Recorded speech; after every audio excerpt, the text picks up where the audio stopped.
मेहनत ना करने का फल क्या होता है। एक किसान था। वह खेती करने के लिए दो बैल पाला करता था।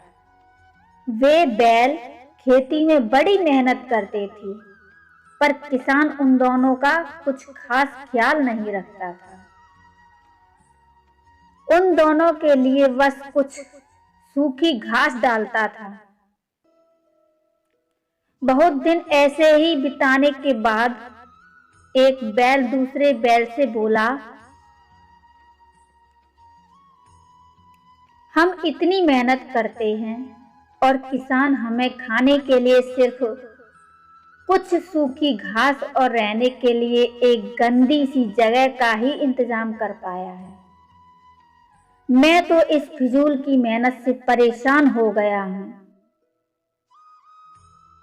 हम दोनों से अच्छे तो उस किसान के बकरे हैं जो बिना कुछ किए दिन रात बहुत दिनों से अच्छा खाना खा रहे हैं।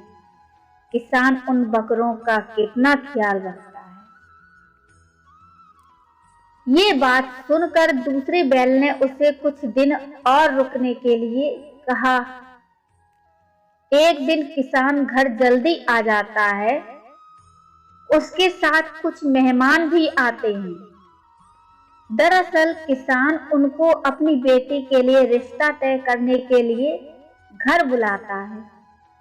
तो कहने का मतलब है, जो मेहमान किसान के साथ आए हुए थे वो उसकी बेटी के रिश्ते के लिए आए हुए थे। रसोई घर में महिलाएं जोर जोर से काम की तैयारी कर रही होती हैं। कुछ ही देर में किसान बाहर आता है और बकरों को मुक्त करके उनका गला काट देता है। ये सारी घटना देखकर बैल अपने साथी बैल से कहता है, मैंने तुम्हें इसी दिन के लिए रुकने को कहा था।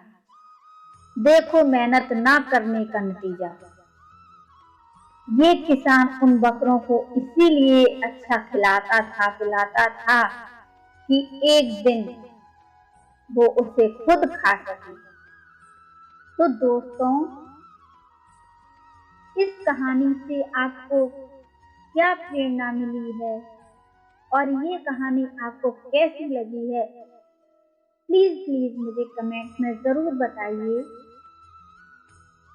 और कहानी अगर आपको अच्छी लगी हो तो लाइक ज़रूर कर दीजिएगा। धन्यवाद दोस्तों।